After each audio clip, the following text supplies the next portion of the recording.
বাংলাদেশিদের রাশিয়াতে পাঠিয়েছে। দুঃখজনক হচ্ছে কেউই নির্ধারিত সময় যে 3 বছর থাকতে পারে নাই। ম্যাক্সিমাম লোককে তারা আইদার 2 মাস, 4 মাস, 6 মাসের মধ্যে আবার বাংলাদেশে ফেরত পাঠিয়ে দেয়। কারণ হচ্ছে যারা তাদের শর্তে রাজি হয় তারা থাকতে পারে, আর যারা শর্তে রাজি হয় না তাদেরকে জোরপূর্বক দেশে ফেরত পাঠিয়ে দেওয়া হয়। এবং নতুন একটা লোককে পাঠাতে গেলেও তারা মোটা অঙ্কের টাকা নেয়।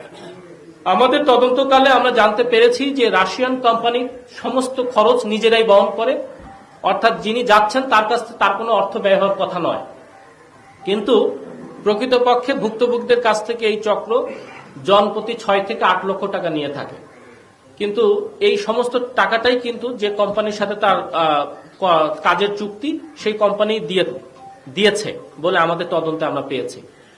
তথাপি ভুক্তভোগীদেরকে বিভিন্নভাবে শোষণ করে তাদেরকে টাকা প্রতারণামূলকভাবে আত্মসাৎ করেছে। আমরা কিছু টাকা জব্দ করেছি এবং এ সংক্রান্ত এই মামলা সংক্রান্ত আর বেশ কিছু গুরুত্বপূর্ণ আলামত আমরা জব্দ করেছি, যেগুলো আমরা আসামি এবং আলামত সহ সংশ্লিষ্ট থানায় প্রেরণ করলে তদন্তকারী অফিসার পরবর্তীতে আরো বিস্তারিতভাবে তদন্ত করে উনি আইনগত ব্যবস্থা নেবেন।